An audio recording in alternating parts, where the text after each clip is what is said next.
بسم اللہ الرحمن الرحیم۔ مری میں جو حادثہ پیش آیا ہے اور اب بھی ہزاروں گاڑیاں پھنسی ہوئی ہیں اور بہت ہلاکتوں کا اندیشہ ہے، کوئی 20 کے قریب تو اموات بالکل کلیئر ہیں، اور یہ بہت بڑا حادثہ ہے اور اس حادثے سے ہمیں بہت سبق سیکھنا چاہیے، عبرت حاصل کرنی چاہیے۔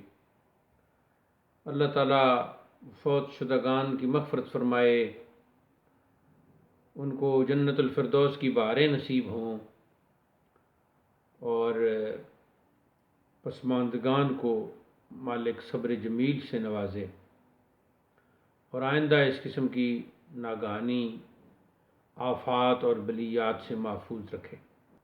ہمیں اپنے ذوق و شوق کا بھی جائزہ لینا ہوگا کہ حالات خراب ہوتے ہوئے گھروں سے نکلنا اور اس قسم کی عیش و عشرت کا سامان کرنا، اب دیکھیے نا وہ عیش و عشرت کہاں گئی،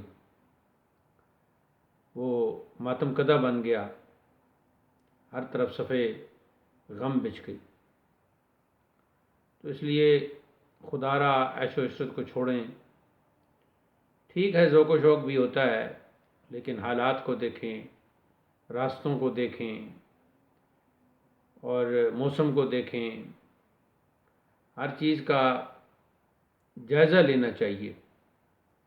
اور اب یہ جو ایک بہت بڑی آفت بن کے آئی ہے، اس سے عبرت حاصل کرنی چاہیے۔ اللہ تعالی ہم سب کا حامی و ناصر ہو۔ وآخر دعوانا الحمد للہ رب العالمین۔ السلام علیکم ورحمۃ اللہ۔